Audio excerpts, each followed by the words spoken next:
साथियों, welcome back. आप सभी लोगों का बहुत बहुत स्वागत है मेरे YouTube चैनल पर। एक बार फिर मैं आपके लिए लेकर आया हूं ऑनलाइन क्लासेज के माध्यम से जनरल साइंस समान विज्ञान का एक बहुत ही महत्वपूर्ण टॉपिक जो पहले चल रहा था उसी को हम कंटिन्यू कर रहे हैं सिस्टमेटिकली, कॉन्सेप्चुअली, एकदम बिल्कुल जीरो लेवल से बीपीएससी यूपीएससी लेवल तक हर एग्जाम को आप कवर कर सकते हैं इस वीडियो क्लास के माध्यम से। तो चलिए शुरू करते हैं। समान अध्ययन में समान विज्ञान का भौतिकी का जो चल रहा था टॉपिक, सेंटर ऑफ ग्रेविटी, गुरुत्व केंद्र से संबंधित। तो गुरुत्व केंद्र के बारे में पूरा डिटेल में आप लोगों को बता चुका हूं। अब हम लोग उस गुरुत्व केंद्र से संबंधित जो मेन टॉपिक है, पूरे गुरुत्व केंद्र जो पढ़े हैं उसका सबसे इंपॉर्टेंट पार्ट यही है। तो इस वीडियो को थोड़ा सा कॉन्सेप्चुअली समझने का प्रयास करें। थोड़ा सा यहाँ कॉन्सेप्ट है, अगर कॉन्सेप्ट नहीं समझेंगे सवाल नहीं बनेगा। और अक्सर एग्जाम में सवाल पूछा जाएगा यहां से जीएस में। एक सवाल सिंपल कॉन्सेप्ट के साथ आपको जोड़ करके पूछा जाएगा जो हमारे दैनिक जीवन से जुड़ा हुआ विषय है, क्योंकि हमारे आसपास इस सेंटर ऑफ ग्रेविटी का बहुत रोल होता है। तो जिस प्रकार आप लोग देख रहे हैं, कंटिन्यूसली वीडियो को देखें। प्रतिदिन 4 बजे क्लासेज आ रहा। सैटरडे को मैं बीपीएससी 66 के लिए एक प्लान या रोड मैप आपको बताऊंगा कि कैसे आप आसानी से क्रैक कर सकते हैं बीपीएससी एग्जाम को, और वो भी फर्स्ट अटेम्प्ट में जो हमारे कुछ इंस्टीट्यूशन के बच्चों ने किया है उसके अनुभव को मैं शेयर करूंगा। तो सैटरडे को वेट करेंगे। उस दिन नॉर्मल विषय वस्तु नहीं होगा, जो एग्जाम होगा 66 बीपीएससी का जो आने वाला नोटिफिकेशन, उसके तैयारी पर हम बात करेंगे। तो चलिए देखते हैं सेंटर ऑफ ग्रेविटी का महत्वपूर्ण विषय वस्तु जो हम पिछले वीडियो में कहा था कि किसी भी पिंड का संतुलन जो है गुरुत्व केंद्र पर निर्भर करता है। किस प्रकार गुरुत्व केंद्र की स्थिति है उसके आधार पर उस पिंड का संतुलन किस प्रकार का होगा। तो इसको समझने के लिए हमने यहां लिखा है सेंटर ऑफ ग्रेविटी, और यहां हमको पढ़ना है इक्विलिब्रियम के बारे में, संतुलन के बारे में। संतुलन पिंडों का, ऑब्जेक्ट का। पृथ्वी पर हर पिंड संतुलन में रहना चाहता है और वो संतुलन को बनाने के लिए गुरुत्व केंद्र महत्वपूर्ण भूमिका निभाता है, और इसी को समझना है। तो जिसको हम कॉन्सेप्ट समझाते हैं, फिर एग्जाम्पल के द्वारा आप आसानी से समझ पाए। तो पहला तो समझना इसको कि इक्विलिब्रियम समझने के लिए पहले हम लोग को एक इंपॉर्टेंट सिद्धांत जो हमने पढ़ा है उस पर चर्चा कर लेते हैं, तो संतुलन बिल्कुल आसानी से समझ में आ जाए। और वो है न्यूटन का गति का प्रथम नियम। ये हमने आपको बताया है पिछले वीडियो में, जरूर जो नहीं देखे हैं उसको देख लें। और सबको याद रहता है प्रथम नियम। इसमें कोई जो साइंस के विद्यार्थी हैं, मैट्रिक में भी पढ़ते होंगे फिजिक्स, तो ये जरूर याद रहता है, एक ये और एक थर्ड लॉ। ये नियम में हमने कहा था कि 2 कंडीशन लगा हुआ। कंडीशन क्या लगा हुआ है कि कोई भी पिंड अगर स्थिर है, विराम में है, तो वो विराम में ही रहना चाहती है। पहला पॉइंट न्यूटन का। दूसरा कि अगर कोई पिंड एक समान गति से चल रही है तो उसी गति से चलते रहना चाहते, मतलब रुका हुआ है वो रुके रहना चाहता है, चलना नहीं चाहता। मोटा व्यक्ति को देखते हैं, बैठ जाता है एक बार तो उठना नहीं चाहता है। उसको पानी भी लेना होगा तो वो अहरा देंगे, किसी किसी को बोलेंगे अरे पानी पिलाओ, उठना ही नहीं चाहते, हिलना ही नहीं चाहते। जो दुबला पतला होता है वो एक्टिव होते हैं, जल्दी उठ करके चले जाते हैं। तो ये संतुलन को दर्शाता है या न्यूटन्स लॉ को शो करता है। तो ध्यान रखना है कि प्रथम नियम का पहला कंसेप्ट है कि जो पिंड विराम में है वो विराम में रहना चाहता है, और जो पिंड एक बार गति पकड़ लिया वो रुकना नहीं चाहता। जब चलना शुरू कर देगा तो वो रुकना नहीं चाहेगा, और यही न्यूटन फर्स्ट लॉ कहता। लेकिन ये दोनों स्थिति तब तक होती है जब तक कोई उस पर बाह्य बल ना लगे। ये हमने बताया था फर्स्ट लॉ में। मतलब कि पिंडों की स्थिति बदलने के लिए एक बल चाहिए, ये ध्यान रखना। तो बल लगाया जाता है, तो बल लगाने से अगर बल लगाया जाए तो पिंड में दोनों चीजें बदलती है, स्थिति बदलती है। मतलब जो विराम में है वो गति में आ सकता है, विराम में था वो गति में आ सकता है। मतलब रुका हुआ है, बैट से मार दिया तो गेंद चलने लगता है। गेंद पहले स्थिर था, बैट से हिट किए, बैट बॉल पर हिट किया बल से, बॉल चलने लगा। क्यों? क्योंकि उसको बल लगाया गया। यहां बल लगा, जो गेंद विराम में था वो चलने लगा। और कोई गेंद अगर चल रहा है, गति में है, तो आप उसको आगे से रोकेंगे, रोकना मतलब फोर्स लगा रहे हैं, रोकेंगे तो फिर वो गेंद स्थिर हो जाएगा। तो जो गति में है उसको आप क्या कर सकते हैं, विराम में ला सकते हैं, मतलब उसको स्थिर कर सकते हैं। ये दोनों चीज कब होता है, जब बल लगता है। यही कहा था न्यूटन ने, और इसलिए कहा जाता है कि न्यूटन ने बल के बारे में बताया। पूछता भी है जीएस में कि बल के बारे में किसने बताया था, तो न्यूटन ने बताया था। तो बल क्या है कि पिंडों की स्थिति को बदल देता है, विराम को गति में ला देता है, गति को विराम में ला देता है, स्पीड बढ़ा देता है, घटा देता है। सब पढ़ चुके हैं हम लोग पिछले वीडियो में, आप जाकर प्लेलिस्ट में एक एक करके देखें। तो ये कब होगा, जब एक बल लगेगा, असंतुलित बल। लेकिन यहां कंडीशन हमको संतुलन में रखना, और संतुलन क्या है कि संतुलन जब भी होता है तो ध्यान रखना है, दो या दो से अधिक बल की यहां बात होती है। यह ध्यान रखना, यहां एक बल नहीं होगा, दो या दो से अधिक बल होगा। पहला कॉन्सेप्ट तो यही ध्यान देना कि एक ही पिंड है और उस पर दो या दो से अधिक बल लगे, दो या दो से अधिक बल लगाया जाए, ये ध्यान रखना है। कंडीशन क्या लगा हुआ है कि एक पिंड है, वो विराम में है, गति में उससे मतलब नहीं है। मतलब है कि एक पिंड है और उस पर एक ही समय में दो या दो से अधिक फोर्स लग रहा। तो क्या होगा ये फोर्स लगने के बाद, इसको इमेजिन करना, सोचना है। यहां जीएस रटने वाला नहीं, इतिहास नहीं है, अकबर के पिता, हुमायूं के पिता, ये सब नहीं, रटना से काम नहीं होगा। यहां बिल्कुल थिंक करना होगा। जब तक आप सोचेंगे नहीं तब तक ये कॉन्सेप्ट समझ में नहीं आएगा और सवाल नहीं बनेगा। तो एक बल लगाने से पिंड ऐसा हो जाता है, लेकिन दो या दो से अधिक बल लगाया जाए, और तब कंडीशन लगा हुआ है कि दो या दो से अधिक बल लग रहा हो, तो उस बल से हो क्या कि जो पिंड विराम में हो, विराम में हो तो वो विराम ही में रहे। ये ध्यान रखना है, विराम में हो और विराम ही में रहे, बल लगने के बाद भी ना चले। पहले भी विराम में था और दो या दो से अधिक बल लगने के बाद भी अभी भी विराम में चल नहीं रहा है। एक कंडीशन ये।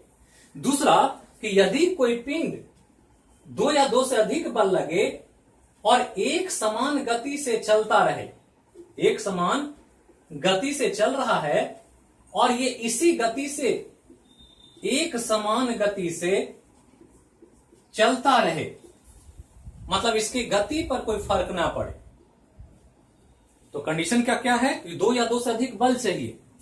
अब ये बल दो या दो से अधिक लग जाए, उसके बावजूद जो विराम में है वो विराम में रहे, इसके विराम पर कोई फर्क ना पड़े, और जो एक समान गति से चल रहा है उसी गति से चलता रहे, उसके गति पर कोई प्रभाव ना पड़े। तो यही दोनों कंडीशन इक्विलिब्रियम कहलाता, इसी को संतुलन कहते। तो बिल्कुल याद रखना कि जब किसी पिंड पर दो या दो से अधिक बल कार्य कर रहा हो और उन बलों के कारण पिंड विराम की स्थिति को बनाए रखे या एक समान गति से चलता रहे, उसके गति पर कोई प्रभाव ना पड़े, तो माना जाएगा कि वो पिंड क्या है, संतुलन में। तो ये ध्यान रखना, ये बिल्कुल कॉन्सेप्चुअल है। अब इसको हम समझाते हैं, एग्जाम्पल देखेंगे। तो थ्योरी हो गया कि ये हम कॉन्सेप्चुअली पढ़ लिए, थ्योरी ऐसा होता। समझने के लिए बिल्कुल आसान है। अब ऐसे समझें कि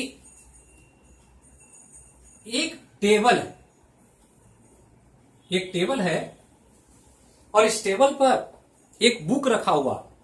सिंपल एग्जांपल दे रहे हैं, आप समझ जाएंगे बिल्कुल आसानी से। एक टेबल है और टेबल पर एक किताब रखा हुआ है, पुस्तक। इस प्रकार से बुक है,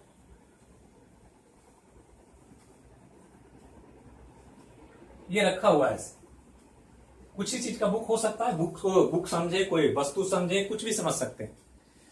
अब ये बुक ऐसे ही एज यूजुअल रखा हुआ है। रखा हुआ मतलब विराम में कि गति में है, तो सबको पता है कि रुका हुआ है मतलब विराम में।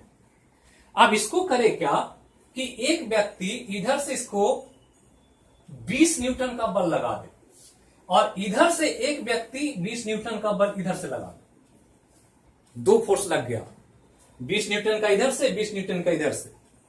किताब एक रखा हुआ है, एक आदमी पकड़कर इधर खींचे और उतना ही ताकत से एक व्यक्ति इधर खींचे पुस्तक, पुस्तक किधर जाएगा, किधर जाएगा सबको पता है कि कहीं नहीं जाएगा। क्यों? क्योंकि दोनों फोर्स बराबर है। ये फोर्स 20 न्यूटन का इधर लग रहा है, इधर भी 20 न्यूटन का लग रहा है, मतलब टोटल फोर्स घटा रहे हैं तो इधर प्लस है, अपोजिट डायरेक्शन, इसलिए दोनों को घटाएंगे तो जीरो हो जाएगा। तो जीरो हो गया मतलब ये पुस्तक जहां है वहीं रहेगा। अगर एक बल लगाते तो ये चलने लगता इधर, लेकिन अपोजिट इधर से भी लगा दिया उतना ही बल जितना उधर लग रहा था, तो जैसे ही बराबर हो गया नहीं चलेगा। तो 2 बल तो ये लग रहा है, और ये 2 बल लगने के बाद भी पुस्तक स्थिर है, तो कहेंगे पुस्तक क्या है, संतुलन में। अब इसका इतना ही फोर्स नहीं लग रहा है, और भी फोर्स लग रहा है। तो एक फोर्स जो लग रहा है इस पर ध्यान देना है कि एक फोर्स जो है, हम इसको नीचे से दिखा रहे हैं, तो एक फोर्स लग रहा है टेबल के द्वारा, और टेबल के द्वारा इस पर एक फोर्स लग रहा है नीचे की तरफ, इसके भार से, जो किताब का भार है W, यह भार से टेबल को दबा रहा, और बदले में टेबल पुश कर रहा किताब को किधर, ऊपर, जिसको नॉर्मल रिएक्शन कहते, जो कहा था न्यूटन थर्ड लॉ में कि प्रत्येक क्रिया के बराबर और विपरीत प्रतिक्रिया होती है। तो 2 फोर्स तो ये लगा दिया आपने, जो बाहर से लगाया, और एक फोर्स जो है किताब लगा रहा है टेबल पर। हम खड़े हैं जमीन पर, तो हमारा भार जमीन को दबा रहा है। यही अगर फ्लोर हार्ड ना हो, गद्दा हो, दलदल हो, तो आदमी धंस जाता है। क्यों धंसता है? क्योंकि वेट उसको दबा रहा है। लेकिन फ्लोर अगर हार्ड है तो फ्लोर पुश करता है ऊपर, इसलिए हम खड़े रहते हैं। गद्दे पर जाएं, बेड पर, रुई की तकिया का हो, रुई पर खड़ा हो, तो रुई धंस जाती है, क्योंकि वो रिएक्शन फोर्स नहीं दे पाता। कीचड़ में फंस जाता आदमी, क्यों? क्योंकि रिएक्शन फोर्स नहीं मिलता। हम सड़क पर चलते हैं, क्योंकि जितना ताकत से हम सड़क को दबाते हैं, सड़क उतना ही ताकत से हमारे पांव को प्रेस करता है, इसलिए हम चल पाते। अगर सड़क प्रेस करना छोड़ दे तो आदमी चल नहीं पाएगा। और यही स्थिति यहां है कि ये दोनों फोर्स यहां लग रहा है, ये 2 फोर्स आपने लगाया, तो ये दोनों और ये दोनों, चारों फोर्स लगने के बावजूद ये पिंड क्या है, रेस्ट में है, विराम में। फर्स्ट इसको संतुलन में माना जाए। एक ये हो गया। दूसरा एग्जांपल हम दें कि एक सड़क है, और ये सड़क जो है फ्रिक्शन लेस है। फ्रिक्शन लेस का मतलब जिसमें घर्षण नहीं, बिल्कुल चिकना है, स्मूथ है, कोई घर्षण बल ही नहीं। और इस घर्षणहीन सतह पर एक गेंद लुढ़क रहा है ऐसे एक समान गति से, जिसका वेग 5 मीटर पर सेकेंड। अब ये चल रहा है 5 मीटर पर सेकेंड से एक समान गति से, यहां लगा हुआ है एक समान गति, यूनिफॉर्म मोशन कहते हैं इसे। तो एक समान गति से चल रहा है, तो ऐसे चलते रहेगा। क्योंकि फ्रिक्शन नहीं है, फ्रिक्शन होता तो धीरे धीरे गति कम जाती, लेकिन यहां फ्रिक्शन तो है नहीं, तो फ्रिक्शन है तो एक गेंद चलता रहेगा, रुकेगा नहीं, एज यूजुअल चलता रहे। तो यहां क्या हो रहा है कि यहां पर फोर्स तो मोशन के कारण है, चूंकि एक समान गति में त्वरण 0 होता है, हमने पढ़ाया है आपको, वीडियो में जरूर देखें सिस्टमेटिकली। तो फ्रिक्शन एक समान गति है, त्वरण 0 है, त्वरण 0 इसलिए बल 0 है। लेकिन एक फोर्स तो लग रहा है यहां पर, इसके द्वारा जो भार है वो सड़क को दबा रहा है W वेट से, और सड़क इसको धकेल रहा है ऊपर नॉर्मल फोर्स से, और ये गेंद यहीं पर अपना एक समान गति बनाए हुए। तो एक समान गति से चल रहा हो बल लगने के बाद भी, तो संतुलन में कहेंगे। या कोई रेस्ट में है और बल लग रहा हो कहीं, फिर भी रेस्ट में है, तो कहेंगे पिंड संतुलन में। तो संतुलन का 2 कंडीशन, कि 2 या 2 से अधिक बल लग रहा हो, बल लगने के बाद विराम का पिंड विराम में रहे, और जो एक समान गति से चल रहा है वो एक समान गति में चलता रहे। तो ऐसे पिंडों को हम मानेंगे कि वो पिंड क्या है, संतुलन में, इक्विलिब्रियम में। अब यहां इक्विलिब्रियम 2 तरह का हमने लिखा, स्टैटिक इक्विलिब्रियम और डायनेमिक इक्विलिब्रियम। स्टैटिक मतलब स्थिर होता, और डायनेमिक मतलब गतिशील होता। बिल्कुल सिंपल समझना। एग्जाम्पल देगा आपको एग्जाम में, जो भी उदाहरण हमारे आसपास दिखता है वहीं से सवाल पूछता, कुछ अलग नहीं पूछता।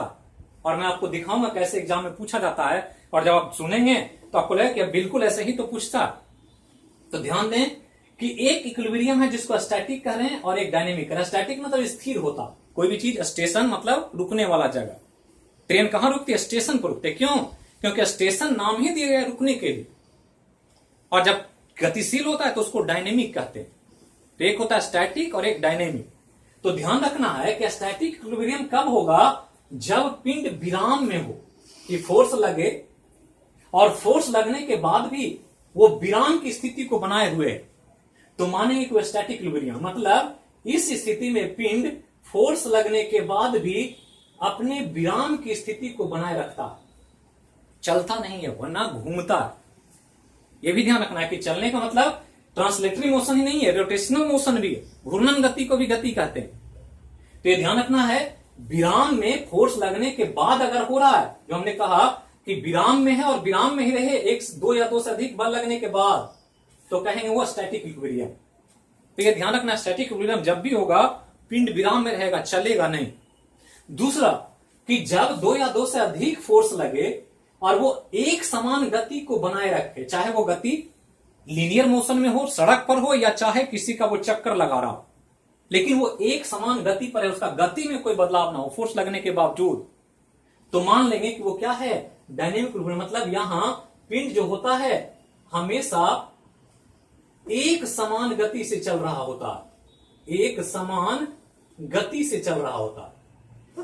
तो यही दो चीज तो ध्यान देना कि स्टैटिक कब होता है, जब दो या दो से अधिक बल लगने के बाद भी पिंड विराम में रहे, और डायनेमिक कब होता है, जब पिंड दो या दो से अधिक बल लगने के बाद भी अपने गति को बनाए रखे, उसके गति में कोई परिवर्तन ना हो, जैसे चल रहा वैसे ही चलता रहे। और यही नेचर का सबसे बड़ा सिद्धांत है। अब यहां जो स्टैटिक और डायनेमिक इक्विलिब्रियम हम लोग को जो पढ़ना है, उसको हम एग्जाम्पल से आपको समझाते हैं, ताकि आपको चीजें बिल्कुल स्पष्ट हो जाए और इसमें कोई किसी तरह का कंफ्यूजन न रहे। तो यही दो इक्विलिब्रियम पढ़ना। अब एग्जाम्पल हम देते हैं, उस पर थोड़ा सा ध्यान दीजिएगा कि कहां पर क्या हो रहा। अब यहां पर हम एक एग्जाम्पल दें, एग्जाम्पल ही बहुत इंपॉर्टेंट है। पहला एग्जाम्पल है कि एक तराजू है, इसे ये तराजू है और तराजू का ये दो बटखारा है, पलड़ा है, और इस पर कुछ वजन रखा गया और तराजू हॉरिजॉन्टल है, इसे हॉरिजॉन्टल है। तो इस स्थिति में पूछ दे कि तराजू जब संतुलित होता है, हॉरिजॉन्टल पोजीशन में होता है, तो ये कौन इक्विलिब्रियम है? तो क्या आंसर करेंगे? आंसर दीजिए जल्दी। तो यह क्या है, तराजू ऐसे हॉरिजॉन्टल, मतलब ना इधर जा रहा है ना इधर जा रहा है, बराबर है पड़ रहा, तो रेस्ट में है, विराम में, और विराम में रहता है तो क्या कहते हैं, स्टैटिक इक्विलिब्रियम। क्यों? क्योंकि यहां पर जो फोर्स लग रहा है, इधर इसको खींच रहा है, यहां कुछ सामान रखें, इधर खींच रहा है, दोनों खींच रहा है, लेकिन जा कहीं नहीं रहा, ये बराबर हो गया, हॉरिजॉन्टल पोजीशन में आ गया। अगर भारी होगा तो ये मूव करेगा, ऐसे चलने लगेगा। ये अगर इधर ज्यादा चढ़ा देंगे तो इधर झुक जाएगा, इधर ज्यादा चढ़ाएंगे इधर झुकेगा, तो झुक जाएगा तो फिर इक्विलिब्रियम में नहीं होगा। यहां क्या है कि स्थिर है, मतलब क्या है, स्टैटिक इक्विलिब्रियम में। अब एग्जांपल दे रहे हैं, आप ध्यान देंगे कि एक एटम होता है, परमाणु, ये इसका नाभिक है, और नाभिक के बाहर एक ऑर्बिट है, इसमें प्रोटॉन है, न्यूट्रॉन है, और एक इलेक्ट्रॉन घूम रहा है। पूछ दे कि ये इलेक्ट्रॉन घूम रहा है, गति कर रहा है, ये कौन इक्विलिब्रियम? तो हमने कहा गतिशील जब भी होगा तो कौन इक्विलिब्रियम? Dynamic equilibrium. यहां ध्यान रखना है कि स्टैटिक मतलब पिंड विराम में रहेगा, वो लीनियर मोशन हो, ट्रांसलेटिव मोशन या घूर्णन गति, उससे फर्क नहीं पड़ता, विराम में होना चाहिए। और यहां जैसे ही डायनेमिक आ गया, मतलब ये गतिशील हो, इलेक्ट्रॉन तो घूमता रहता है, स्थिर नहीं रहता, लेकिन अपनी गति से घूमता है, इसके गति में कभी परिवर्तन नहीं होता। पूछ दे कि ये सूर्य है, सन, और सन के चारों ओर पृथ्वी ऐसे चक्कर काटती है, या पृथ्वी ही नहीं, जितने भी 8 ग्रह हैं वो सब चक्कर काटता है। तो ये जो ग्रह इसको घूम रहा है, सूर्य की परिक्रमा कर रहा है, ये कौन इक्विलिब्रियम में होता है ग्रह? तो क्या कहेंगे? घूम रहा है, और घूम रहा है और यूनिफॉर्म मोशन में घूम रहा है। यूनिफॉर्म में है कि नहीं? किन्हीं को दुविधा तो नहीं है कि यूनिफॉर्म में नहीं है। आपको पता होगा कि पृथ्वी जब चक्कर काटती है सन का, तो चक्कर काटने में 365 दिन लेती है, तो 1 साल बीत जाता, जिसके कारण ज्योग्राफी में पढ़ते हैं कि ऋतुएं बदल जाती है, कभी जाड़ा, गर्मी, बरसात जो होता है, ये घूर्णन गति से होता है, ये घूम जो रहा है इसे। अगर ये घूमना बंद कर दे तो जाड़ा, गर्मी, बरसात नहीं होगा। तो 365 दिन में ही घूमता है, ये ना बढ़ेगा ना घटेगा। ये जब भी होगा 365 दिन, मतलब समान समय में समान दूरी तय कर रहा, मतलब यूनिफॉर्म मोशन। और यूनिफॉर्म मोशन में घूम रहा है, बल लगने के बावजूद, फोर्स इधर लग रहा है, इधर फोर्स लग रहा है, इधर ग्रेविटेशनल फोर्स लग रहा है, इधर सेंट्रीफ्यूगल फोर्स लग रहा है, इसके कारण ये घूम रहा है। तो 2 से अधिक फोर्स लग रहा है, 2 या 2 से अधिक फोर्स, और फिर भी ये अपनी गति पर कायम है, इसलिए क्या हो गया, ये डायनेमिक इक्विलिब्रियम का उदाहरण। तो याद रखना है, ग्रहों की गति, इलेक्ट्रॉन की गति, तराजू का पलड़ा, या कोई भी पिंड विराम में है। एग्जाम्पल ही दे दे कि एक गेंद है जिस पर 2 फोर्स लग रहा है, और दोनों फोर्स लगने के बावजूद ये गेंद स्थिर है, तो कौन इक्विलिब्रियम? तो स्टैटिक इक्विलिब्रियम। तो जब विराम में हो गया 2 या 2 से अधिक तो स्टैटिक इक्विलिब्रियम, और जब गति में आ गया 2 या 2 से अधिक फोर्स और गति यूनिफॉर्म हो, एक समान गति कर रहा हो, गति में कोई बदलाव ना हो, तो मान लेंगे डायनेमिक इक्विलिब्रियम। लेकिन ये दोनों होता क्यों, तो इतना तो समझ लिए होंगे। और इतना समझने के बाद अब इसके एक्चुअल कॉन्सेप्ट पर चलते हैं कि आखिर ऐसा हो क्यों रहा है कि फोर्स भी लग रहा है और फिर भी पिंड की स्थिति में कोई परिवर्तन नहीं हो रहा। जो विराम में है वो विराम में ही रहता है, और जो एक समान गति से है वो उसी गति से चलते रहना चाहता है। तो इसी को थोड़ा सा हम लोग को समझना, और समझना क्या है कि संतुलन की शर्तें होती है कि कोई भी पिंड संतुलन में हो तो संतुलन में होने के लिए क्या शर्त है, क्या कंडीशन है कि वो संतुलन में रहेगा। यही 2 चीज पूछेगा एग्जाम में कि संतुलन में रहने की शर्तें क्या होती है, यही पूछ दे। तो ध्यान रखना है कि 2 शर्तें हैं संतुलन की, ये 2 कंडीशन होगा तभी माना जाएगा कि पिंड संतुलन में, नहीं तो ये दोनों शर्त नहीं फॉलो होगा, पिंड संतुलन में नहीं रह सकता। पहला, जो पहला कंडीशन है कि किसी पिंड पर लगने वाला कुल बल, ऑल फोर्स, कुल बल बराबर 0 होना चाहिए। पहला कंडीशन कि कोई पिंड तभी संतुलन में होगा, उस पर जितना बल लग रहा है उसको जोड़ दिया जाए तो 0 हो जाना चाहिए। जब तक ये बल 0 नहीं होगा तब तक पिंड संतुलन में नहीं होगा। अभी हमने कहा था कि यहां पर एक गेंद है, ऐसे इस गेंद पर इधर 20 न्यूटन का बल लगाया आपने और इधर 20 न्यूटन का लगाया। इसके अलावा ये सतह पर रखा हुआ है तो इसका वेट नीचे लग रहा है W, और पृथ्वी इसको धकेल रही है उतना ही फोर्स ऊपर से। तो टोटल फोर्स क्या हो गया, ये टोटल फोर्स इस गेंद पर निकालें तो 20 न्यूटन इसको कैंसिल किया तो 20 और -20 और प्लस W और -M, चूंकि W और N बराबर है तो टोटल जोड़ देंगे तो क्या होगा, ये 0 हो जाएगा। और इसी वजह से ये गेंद यहां स्थिर है। अगर ये 0 नहीं होता तो स्थिर नहीं होता, जिधर मान बड़ा हो जाता उधर गेंद चलने लगता। तो ध्यान रखना है कि कोई भी पिंड संतुलन में तभी होता है जब उस पिंड पर लगने वाला कुल बल क्या होना चाहिए, 0। यही दे देगा बीपीएससी जैसे एग्जाम में कि किसी पिंड को संतुलन में रहने के लिए उस पर लगने वाला बल का मान होना चाहिए कितना, 0 होना चाहिए, पहला। दूसरा कि किसी पिंड पर, वही पिंड है और किसी पिंड पर लगने वाला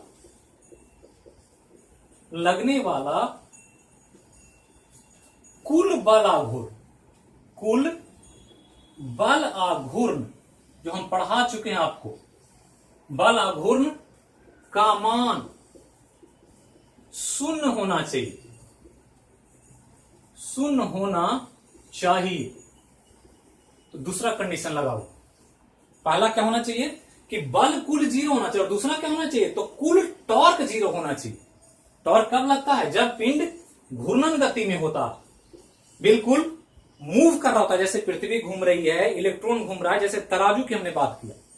तो तराजू क्या होता है कि एक बीम बैलेंस बीच में ऐसे पकड़े रहते हैं। तो तराजू को क्या करना है कि तराजू का ये बीम है, बीम बैलेंस कहते हैं इसको तराजू को। तो यही एक लकड़ी का होता है, किसी चीज का बना सकते हैं, लोहे का भी बना सकते हैं। यहां धागा लगा होता है, यहां पकड़ता है, इधर पलड़ा होता है ऐसे, और पलड़े पर इधर वस्तु रखते हैं और इसको तौल लेते हैं। जो हम लोग पढ़ेंगे भी, पेंडुलम जब पढ़ेंगे तो सरल लोलक की बात आएगी तो वहां पर बात होगा। तो ये क्या है कि यही पलड़ा तराजू है। तो तराजू पर बाट रखने से स्थिर क्यों होता, क्योंकि इस पर टोटल टॉर्क 0 हो जाता। मतलब इधर अगर वस्तु रख दें तो इधर पलड़ा झुकता है। पलड़ा क्यों झुकता है, क्योंकि ये एक फोर्स से इसको नीचे खींच रहा है, फोर्स नीचे खींचेगा। तो ऐसे इसका डिस्टेंस अगर ये ओरिजिन पॉइंट हो डी हो तो इधर फोर्स जो लगेगा टॉर्क टाउ जो होगा एफ और इंटू डी होगा। ये भी डी बराबर होता है, क्योंकि जितना ये होता है जितना ये होता है। अगर इधर रखे तो इधर फोर्स लगा एफ, ये भी बराबर है। तो इसका जो इधर टॉर्क इसको घुमाएगा ये कितना होगा, तो इधर भी टाउ 1 ये और टाउ 2 2 तो लिखें तो एफ और इंटू डी इधर भी, तो इधर ये चाहेगा कि हम ऐसे घुमाएं। ऐसे क्या होता है, ऐसे घूमता है तो क्या कहते हैं, कहते हैं घड़ी से उल्टा घूम रहा। ऐसे घूमता है तो कहते हैं घड़ी जैसा घूम रहा। मतलब ये और ये, मतलब टाउ 1 इक्वल टू टाउ 2 हो जाएगा। और तब जोड़ेंगे तो अगर इसको पॉजिटिव लेना है तो ये नेगेटिव लेंगे, टोटल जोड़ देंगे तो T1 प्लस और माइनस T2 करेंगे तो टोटल वैल्यू क्या होगा, 0 हो जाएगा।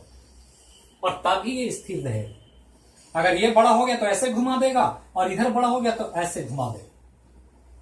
तो टोटल बल 0 होना चाहिए और टोटल टॉर्क 0 होना चाहिए, बल आघूर्ण। ये 2 पॉइंट आपके लिए बहुत इंपॉर्टेंट है कि पिंड को संतुलन में होने के लिए क्या कंडीशन है। तो पहला कंडीशन है कि बल 0 हो और दूसरा कंडीशन है कि बल आघूर्ण जो हो ये भी 0 होना चाहिए, तभी जाकर के पिंड संतुलन में हो। इतना आप पहले तो ध्यान रखें कॉन्सेप्चुअल।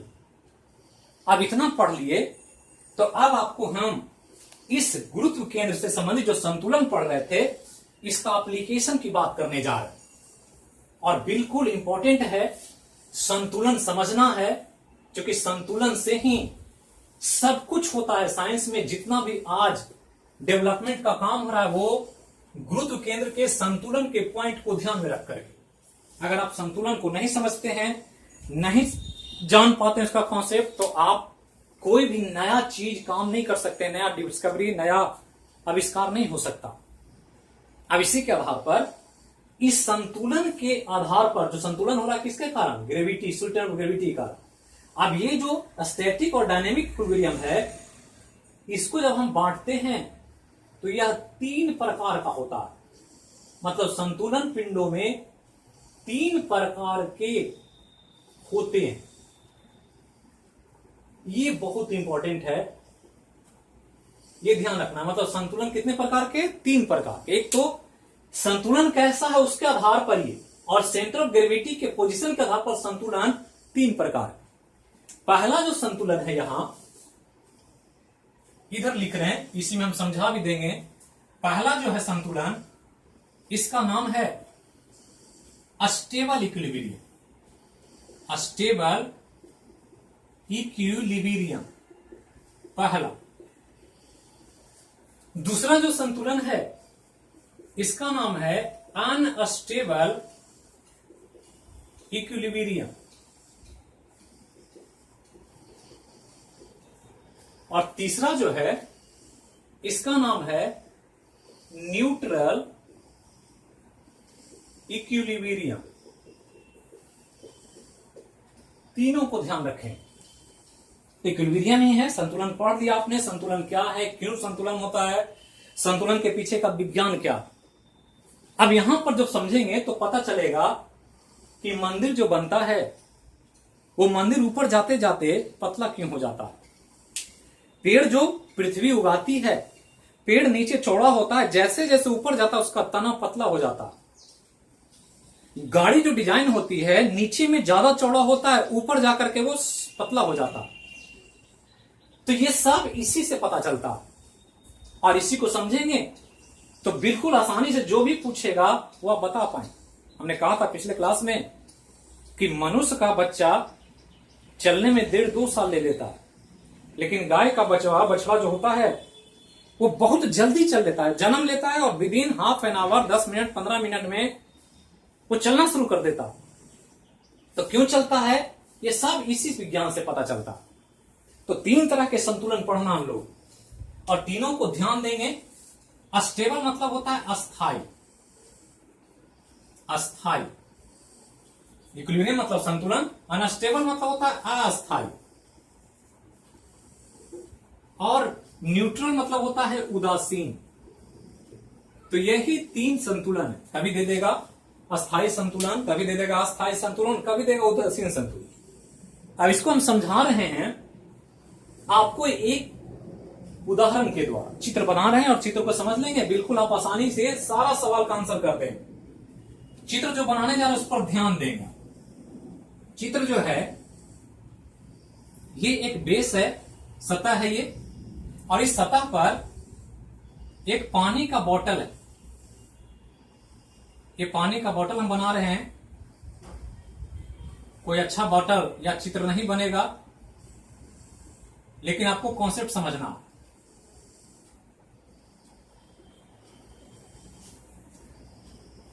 ज्यादा तड़क भड़क और खूबसूरती के पीछे नहीं जाना।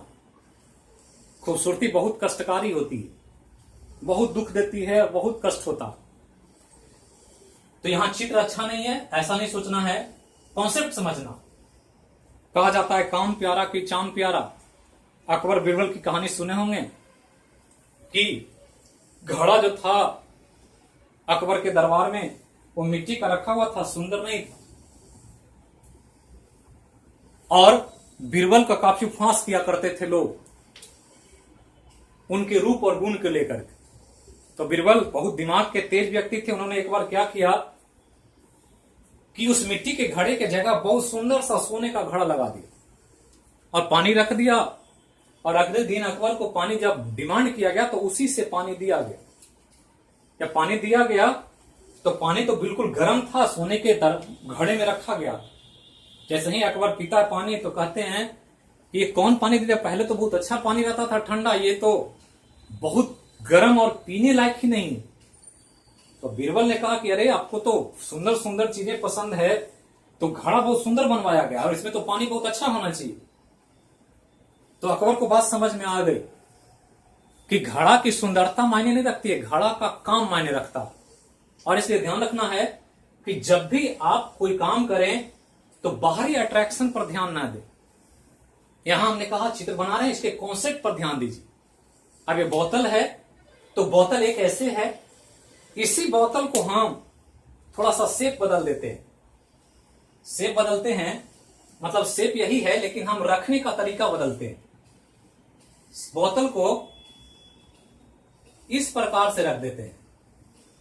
यही बोतल है सेम, लेकिन शेप बदला गया। और शेप आप बता सकते हैं क्या बदला गया इसमें, तो पूछ देगा कि इन में और दोनों में क्या अंतर है, तो कहेंगे जस्ट इसका उल्टा है और कुछ नहीं। और तीसरा एक शेप है जो बिल्कुल अलग है दोनों से, बोतल वही है लेकिन रखने का तरीका बदल गया। ये बोतल को अब ऐसे रखा गया। ध्यान रखना कि बोतल बहुत अच्छा नहीं बना रहे हैं हम, लेकिन आप इसके सुंदरता पर नहीं जाएंगे, आपको कॉन्सेप्ट समझना कि क्या हो रहा। तो 3 बोतल हो गया, एक ही बोतल है 3 तरह के पोजीशन में रखा हुआ। यहां बोतल जो है आधार पर रखा गया, इसको आधार कहते हैं, इसको शीर्ष कहते हैं। यहां शीर्ष पर रखा गया और यहां किनारे पर लिटा कर रखा गया। तीनों को रखने में क्या कॉन्सेप्ट है इसी को समझना है। समझ जाएंगे सेंटर ऑफ ग्रेविटी इक्विलिब्रियम से सारा सवाल आप बना पाएंगे। और जीवन में कोई भी आपके सामने ग्रेविटी की बात आएगी तो आप तुरंत बता देंगे कि हो क्या रहा। जो बहुत सारे एग्जाम्पल हम आपको देंगे तो आपको बिल्कुल स्पष्ट हो जाए। अब तीनों को रखने से क्या फर्क पड़ेगा इसको समझें। फर्क क्या पड़ता है कि एक व्यक्ति आता है और इसको फोर्स लगाता है, ऐसे थोड़ा सा पुश करता है, थोड़ा सा, ज्यादा नहीं, इतना फोर्स करता है कि थोड़ा सा इसका बेस यहां से ऊपर उठ जाता है। वही बोतल है, फोर्स लगाया इधर से, धकेला हाथ से, तो जो बोतल ऐसे रखा हुआ था ये बोतल अब ऐसे हो गया है, ऐसे ये उठ गया, इसका बेस एक तरफ से। वही बोतल है लेकिन इसका बेस उठ गया और ये इस प्रकार से ऐसे हो गया। इसको धकेला ऐसे तो ये वाला बेस एक साइड से उठ गया। अब होगा क्या कि जैसे ये अब धकेल रहे हैं, इसको प्रेस करने से, उंगली से थोड़ा सा पुश करेंगे हल्का, तो इधर से उठने लगेगा, तो ऐसे उठा हुआ। लेकिन जैसे ही उंगली छोड़ेंगे तो फिर ये बोतल ऐसे मूव करेगा और वापस इसी पोजीशन में आ जाएगा। आएगा कि नहीं आएगा? किन्हीं को शक है, दुविधा है, तो घर में जाकर प्रैक्टिस करें। अगर घर में बगल में बोतल है तो रखें, इसको ऐसे पुश करें थोड़ा सा, इन्हें कि पूरा ताकत ही लगा दें। वो एकदम लठमार वाला नहीं करना है कि आहिस्ते करना है, वो भी इसी नजाकत से करें, डेलिकेट करें, छुए स्पर्श करें तो किसी को अच्छा लगना चाहिए। ऐसा नहीं कि नोच ही लें। सावन में जाते हैं तो लगता है सब शंकर भगवान का शरीर ही नोच देगा सब, तो शंकर भगवान से खुश नहीं होते होंगे, काफी गुस्सा होते होंगे कि अगर उनको छुड़ाया ना जाए तो पतला शिवलिंग कबाड़ के लोग घर लेके चला गए और एकदम परेशान होता है, ऊपर से लठ चलता रहता है, फिर भी नहीं छोड़ते हैं शंकर भगवान को। पता नहीं उनको लगता है कि अब तो शंकर भगवान जो हैं इनको छोड़ना नहीं है, लेके जाना है घर उठाकर। तो रावण नहीं ले जा सका, हम लोग कैसे ले जा सकते हैं? उतना बड़ा बलशाली व्यक्ति से भी जब शंकर भगवान नहीं गए श्रीलंका, तो आम आदमी की वजूद ही क्या। तो नजाकत से कर, शंकर भगवान को अच्छे से करेंगे, बढ़िया से सभी सेक करेंगे तो खुश हो जाएंगे। तो वही नजाकत है कि थोड़ा सा पुश करें, तो पुश करेंगे तो वापस छोड़ेंगे तो वापस ये फिर आ जाएगा। ऐसे क्यों आ जाए? ऐसे अब यही पूछ दे कि पुश करके हटा देंगे तो वापस आ जाता है, क्यों? क्योंकि ये काम कर रहा है ग्रेविटी। अगर ये नहीं होता तो वापस नहीं आता। तो कैसे आता है इसको समझें कि यहां पर जो था इसमें भरा हुआ है पानी, बोतल का, खाली भी हो सकता है, पानी भरा हुआ। तो यहां देख रहे हैं कि नीचे चौड़ा बेस है, ऊपर गया जैसे जैसे बेस पतला हो गया ये। तो चौड़ा नीचे मतलब वाटर नीचे ज्यादा है, ऊपर कम है। और हमने कहा था ग्रेविटी के बारे में कि ग्रेविटी उधर होता है सीजी जिधर मास ज्यादा होता। तो पूछ दिया आपको कि इस बॉटल का पानी भरा हुआ ऐसे रखा हुआ है तो सीजी कहां होगा? तो मान लेते हैं कि इसका ये सेंटर पॉइंट है, आधा आधा है, आधा लेंथ इतना, आधा ऊपर। तो सीजी जो होगा इसके नीचे होगा, ये ध्यान रखना। जब भी होगा सीजी इस लाइन के आधा से नीचे होगा, यहां होगा मान लेते हैं। और सीजी क्या होता है? सीजी पर ऐसे फोर्स लगाता है सेंटर ऑफ ग्रेविटी डब्ल्यू बराबर एम जी, पृथ्वी इसको खींचती है इसलिए सीधा हो जाता। तो ऐसे है तो नीचे लग रहा है ऐसे, तो बोतल को खड़ा रखे, ये लगना छोड़ दे तो खड़ा नहीं रहेगा। अब ये जो है, अब सीजी क्या हुआ? आप सीजी को ऊपर ले जा रहे हैं। सीजी को कहां ले जा रहे हैं? ऐसे करेंगे तो मान लिया यहां था, ये जब बोतल उठेगा तो सीजी भी क्या होगा? ऊपर जाए। ये सीजी तो यहां है, अब देख रहे हैं कि यहां था, अब ऐसे किए तो थोड़ा सा इसका हाइट ऊपर चला गया, ऊपर चला गया। अब ये सीजी चाह रहा है कि हम वापस अपने पोजीशन पर आ जाए। तो ये जो फोर्स लग रहा है पृथ्वी का ऐसे, ये एम जी इसको खींचेगा नीचे। जब खींचेगा नीचे तो ये बोतल सीधा हो जाएगा, ये ध्यान रखना। तो क्यों हुआ? क्योंकि सी जी नीचे में। तो क्या समझ में आ गया? तो स्टेबल इक्विलिब्रियम का दो कॉन्सेप्ट। पहला ध्यान रखना कि पहला कि जब किसी पिंड में ऐसे बल लगाएं कि गुरुत्व केंद्र ऊपर चला जाए, गुरुत्व केंद्र ऊपर जाए, इससे बल लगाने से, पहला ध्यान रखना कि बल लगाएं तो गुरुत्व केंद्र ऊपर चला जाए, नॉर्मल से ऊपर उठ गया। लेकिन बल हटाएं तो वापस पुराने स्थान पर पहुंच जाए, जहां पहले था वहीं चला आएगा, पुराने स्थान पर आ जाए। अगर ऐसा हो रहा है तो कहेंगे पिंड अस्टेबल इक्विलिब्रियम। बिहार में बहुत ज्यादा वक्त नहीं बीता, 7-8 साल पीछे चले जाएं तो बिहार की आधा से अधिक सड़कें चलने योग्य नहीं थी। गाड़ियां चलती थी तो लोगों के सांसें अटक जाती थी कि गाड़ी जो झुका है खड़ा होगा कि नहीं होगा ये, क्योंकि गाड़ी में एक साइड गड्ढे होते थे। पहिया जब गड्ढा में जाता था तो गाड़ी लगता था कि अब पलटेंगे आप, फिर गाड़ी खड़ी हो जाती थी। तो क्यों खड़ी होती थी? क्योंकि गाड़ी अस्टेबल इक्विलिब्रियम में थी। अगर वो स्टेबल इक्विलिब्रियम नहीं होता तो बस एक बार झुकेगी तो फिर खड़ा ही नहीं होगी, वो गिर ही जाएगी।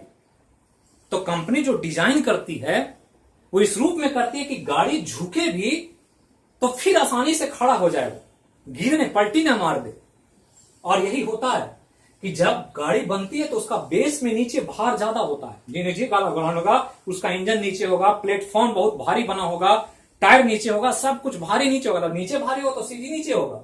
अब बस ऐसे झुकी तो सीजी ऊपर गया, लेकिन जैसे ही गाड़ी टर्न करेगा तो फिर सीजी उसको खींच करके इधर लाएगा तो फिर बस खड़ी हो जाएगी, गाड़ी पलटेगी नहीं। तो ऐसा होने के लिए क्या होना चाहिए? आपसे पूछ दिया जाए कि कोई पिंड स्टेबल इक्विलिब्रियम में कब हो सकता है, क्या आंसर करेगा? कब हो सकता है? तो तब हो सकता है जब पिंड का गुरुत्व केंद्र पिंड के नीचे वाले भाग में हो। ये ध्यान रखना है, नीचे वाले भाग में हो, मतलब आधा से नीचे होगा। जब सीजी ऊपर हो जाएगा तो फिर वो स्टेबल इक्विलिब्रियम में नहीं हो। तो इतना आज ध्यान रखें। बाकी ये और ये चूंकि ये कंप्लीट होगा नहीं 5-7 मिनट में, तो इसके अलावा भी बहुत सारे एग्जाम्पल है, तो उसको हम अगले वीडियो में, अगले ऑनलाइन जो क्लास होगा अगला फिजिक्स का, उसमें कंप्लीट करेंगे। तो आपको बहुत सारे एग्जाम्पल्स भी देंगे जिसके द्वारा आप आसानी से समझ पाएंगे कि ये इक्विलिब्रियम का कॉन्सेप्ट कैसे होता। तो वीडियो को कंटिन्यू देखें। जो पहली बार देख रहे हैं वीडियो को, वो चैनल को जरूर सब्सक्राइब करें। कुछ परेशानी हो तो कमेंट बॉक्स में लिखें। सेटअप में कुछ प्रॉब्लम्स है, इसकी वजह से कुछ चीजें में त्रुटियां हैं और उसको हम जल्दी से जल्दी दूर करने का प्रयास कर रहे हैं और आपके लिए जो बेस्ट सुविधा हो सकता है, बेस्ट क्वालिटी हो सकती है, वो आपके सामने प्रस्तुत करने का प्रयास कर रहे हैं। बहुत सारी परेशानियां हैं, कुछ कंडीशन ऐसे हैं कि सब कुछ जल्दी नहीं हो सकता है, लेकिन फिर भी एज सुन एज पॉसिबल जितना जल्दी होगा उसके आधार पर हम काम करें। तो थैंक यू। जहां रहें स्वस्थ रहें, सुरक्षित रहें और सबसे बड़ा काम अपने माता पिता का ख्याल रखें। ये आज के संदर्भ में सबसे बड़ा आवश्यकता है समाज की, और इसलिए एक स्लोगन आज से मैं शुरू कर रहा हूं कि जब भी करें तो मां को ध्यान में रखकर करें कोई भी काम। और इसलिए जब भी आप कोई काम करें तो इस चीज का ध्यान रखें कि हमारे माता पिता पर इस काम का क्या प्रभाव पड़ने वाला है, क्या इसका इंपैक्ट पड़ेगा उनके लाइफ पर, और किस तरह से हम अपने जीवन को उनके जीवन से जोड़ करके क्या हम करें कि उनके जीवन में कोई निगेटिव नकारात्मक प्रभाव ना पड़े। और मां से बड़ा और माता से बड़ा या कोई भी जीवन में किसी का स्थान नहीं होता। महाभारत जब देख रहे थे तो एक स्लोगन आया था कि पुत्र कुपुत्र हो सकता है लेकिन माता कुमाता कभी नहीं हो सकती। वो कितना भी बच्चा बुरा हो जाता है, मां का हृदय पुत्र के लिए एक अलग स्थान रखता है, जिसका स्थान मां के अलावा कोई ईश्वर या भगवान ही ले सकता। तो इसी को ध्यान रखें और कोई काम करें तो अपने माता पिता के चेहरे और फेस को ध्यान में रखकर करें, ताकि कोई भी गलत कदम आप उठा ही ना पाए। तो इस चीज को ध्यान रखें और फिर मिलेंगे। कल आपको केमिस्ट्री रसायन विज्ञान का क्लास मिलेगा जिसमें हम लोग मोर कॉन्सेप्ट का कुछ क्वेश्चंस को डिस्कस करें। करंट अफेयर आएगा, आप उसके लिए हड़बड़ाएं नहीं, हम उसके लिए प्लान कर रहे हैं जो सुबह प्रतिदिन 7 बजे जाएगा। तो थैंक यू। जहां भी रहें स्वस्थ रहें, सुरक्षित रहें।